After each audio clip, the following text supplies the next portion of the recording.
This morning, I'm starting my sermon not with my words, but with a story, better than my words. A story from historian and scholar Stephen Greenblatt, who writes about the stories we tell in this world. Stories about what matters, what saves us, what salvages us from our brokenness. Greenblatt is a scholar who writes about Shakespeare and scripture and the dawn of modern thought, which is itself really a different kind of story we tell about ourselves. And some of the work that he has given his lifetime to has roots in his Jewish identity and his deeply held experience of awe and wonder and risk and disappointment in the face of almighty powers. In his own words,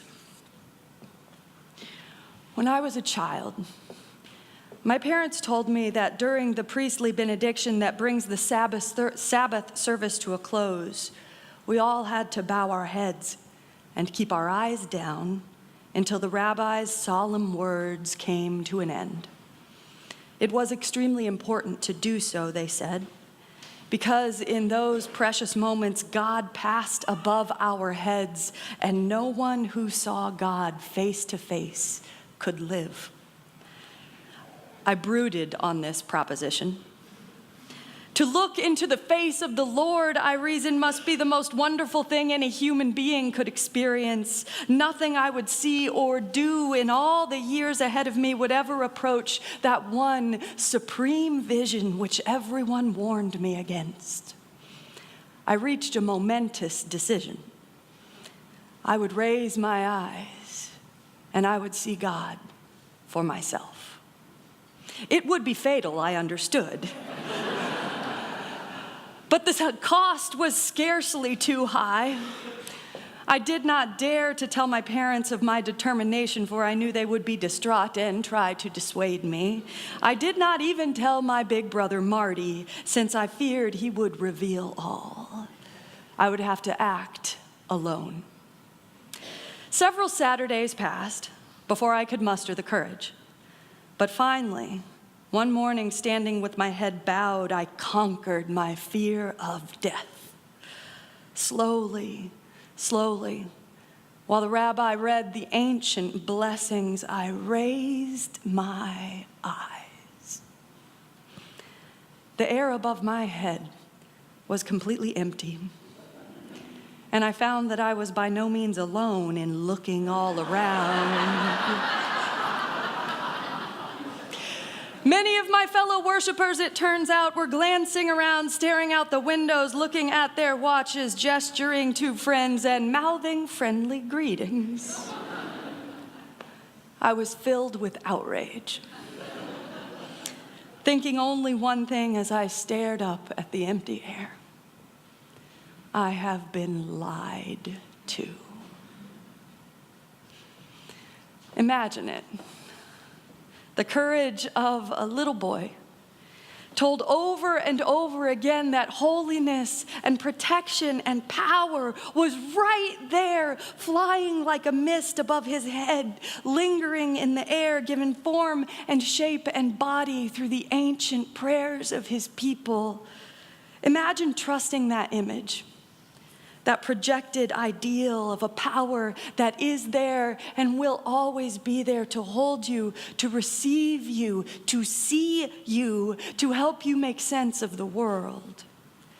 Imagine working up the courage to look up and face that power for yourself, even in spite of the greatest consequences. And imagine the betrayal, the sense of profound loss, not only at the empty air above your head, but at the casual indifference of all those you once took for true believers.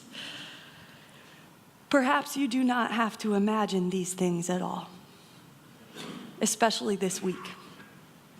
Perhaps you do not have to imagine because you have personally experienced the searing absence of people, institutions, and ideals you once held sacred.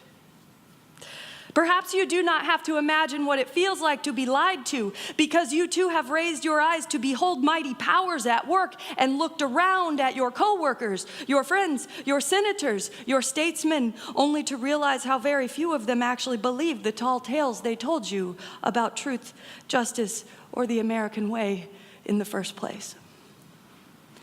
Perhaps you too have seen the faithlessness of those you took to be true believers.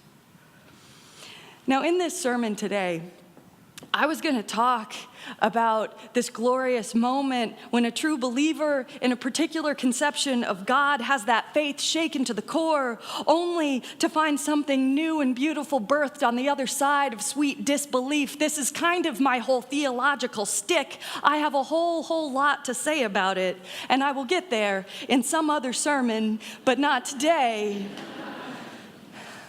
There will be more later, because I swear I have never believed it was adequate for us to stop in our tracks and pompously rest on everything we have already rejected, theologically speaking. But it has been a week, people. And God is not the only mighty force whose existence it is difficult to believe in these days. Supernatural forces wheeling about above our heads aren't the only thing true believers have lied to us about in recent memory. True believers, of course, aren't just people who affirm a particular understanding of God. They're not just adherents of a particular religion or doctrinal system. True believers can profess unyielding belief in any number of things, in systems and people, and government structures, and moral codes, and the existence of a seemingly simple thing called truth. Over the course of lifetimes, like young Stephen Greenblatt, so many of us are taught to be true believers in any number of things. In structures and systems that are so majestic it seems dangerous to peer behind the curtain or the police barricade and behold them face to face. And so we keep our eyes down, believing that the system is still there to take care of us, that the truth will out, that the people we have been taught to trust will hold us in the palm of their mighty hands. You can say better than I what you have been taught to believe in. Perhaps your people have taught you to have faith in American democracy, marching boldly onward toward a brand new age. Perhaps you were taught that statesmanship could overcome all the divisions among our people, or that each war was in fact the war to end all wars. Perhaps you have been taught to place trust in the hierarchies that lend structure to almost every corner of our lives. The priests, the coaches, the bosses, the parents, and the patriarchs who are supposed to protect us when we cannot protect ourselves.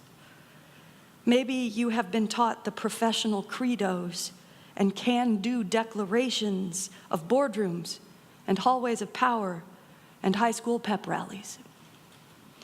We have been taught to believe in a great many things, often somewhat blindly, often with perilously little direct reason to do so. We must believe in some things to make it through this life.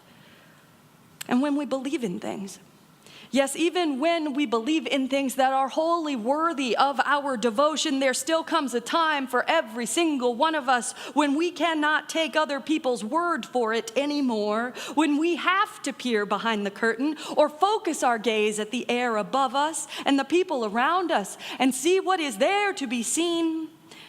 There are times for all of us when the objects of our faithfulness prove to be nothing more than empty air.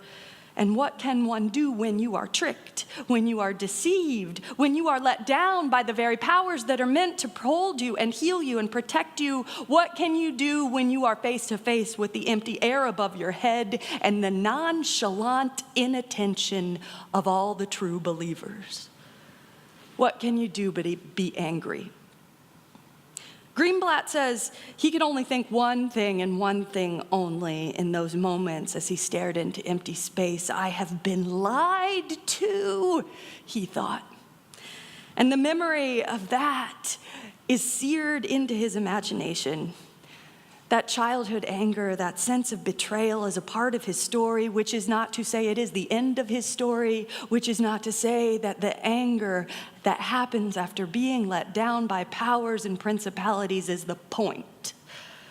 Because the glorious truth and the difficult challenge we must face is that the moment we see the empty air above our heads might be the moment when a new, more honest faith is born, and the moment we bear witness to a house of cards that once seemed like a marble edifice for the ages, that might just be the moment when we get busy building something stronger and surer for the future.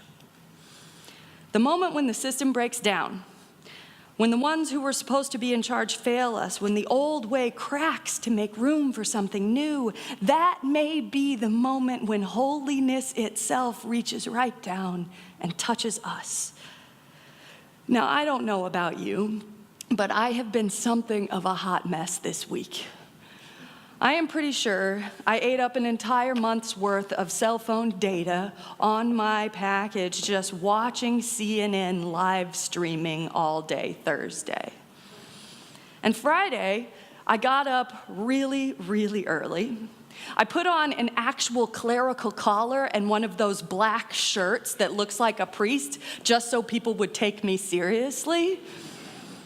And I connected up with 25 other clergy from all around this country to stand vigil in the Dirksen Synod office building.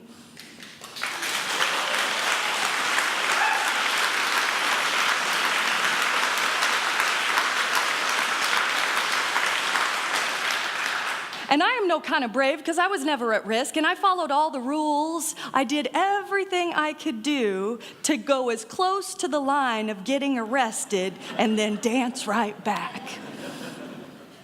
We were there, all of those clergy, survivors and allies. We were there to bear witness as a quiet gauntlet of rabbis and preachers and pastors, which each senator had to run through before entering that hearing room.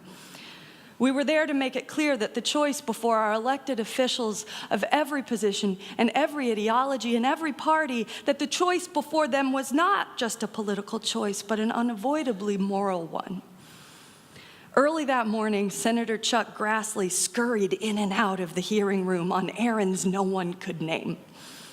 Each senator arrived in alternating states of harried anxiety and projected self-confidence. Jeff Flake really did get out of that elevator looking like he was about to cry.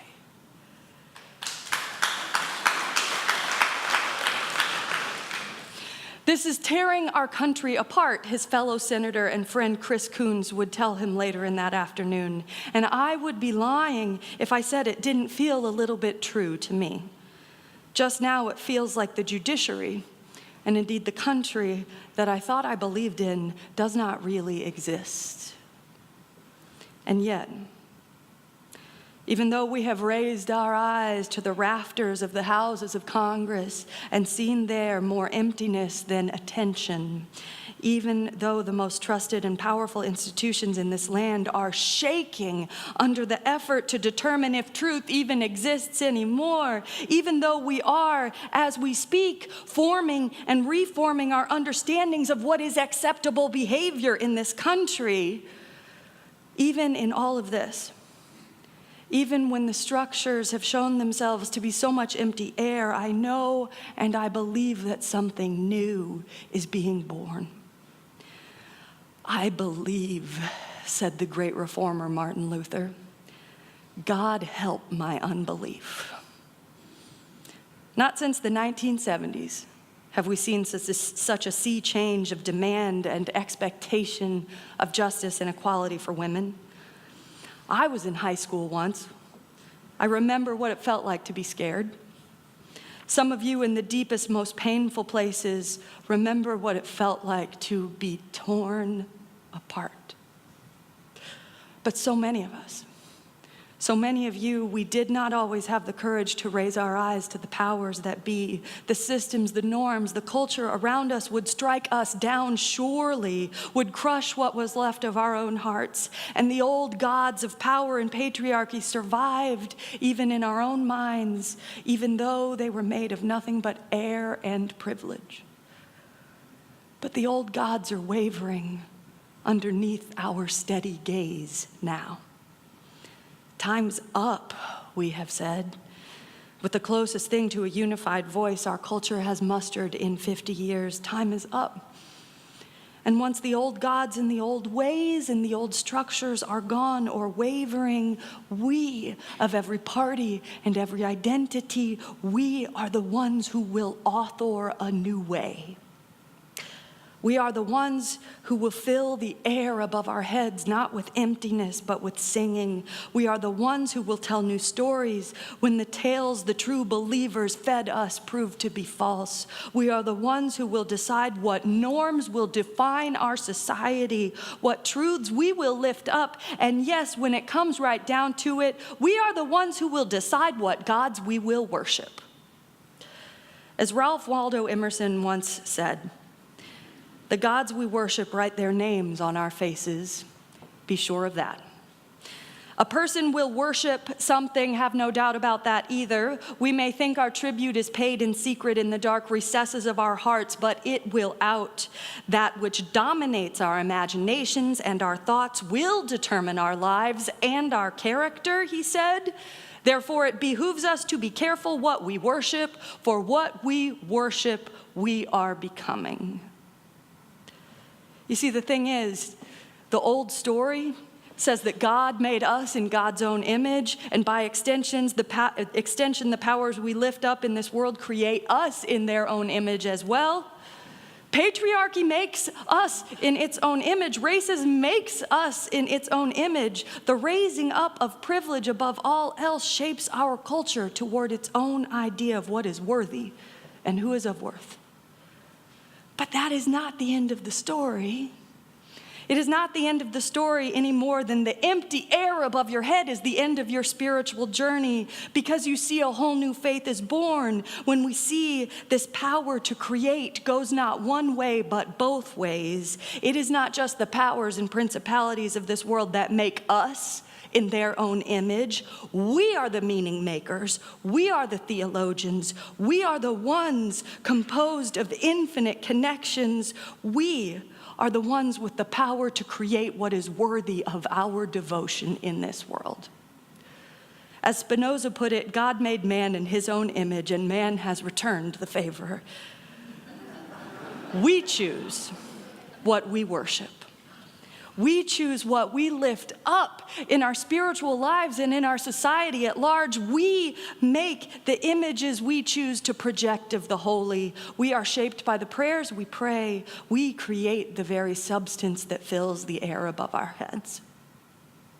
In a very real sense, we have the power to make gods of ourselves or gods of nothing at all, to make holy that which we determine to be holy, by the way in which our tribute is paid. By what we choose to value in the world, we create the objects of our highest devotion. And sometimes we are more powerful than we even comprehend. The seeds of what will be are sown in our imaginations, and the beginnings of new realities happen here within us, and the parameters of power are in many ways determined by our willingness to imagine new ways. Even when the mighty powers have betrayed you, even when the gods of a former age have left you unprotected when you needed them the most, you can still be the author of your own life, and we can still be the authors of a different way for our country, for our congregation, for each other. Because love makes us in its own image too. We decide what rises up when the house of cards falls down. We decide what to worship. And once we see the empty space where the old powers used to be, we have the authority to write a whole new story together.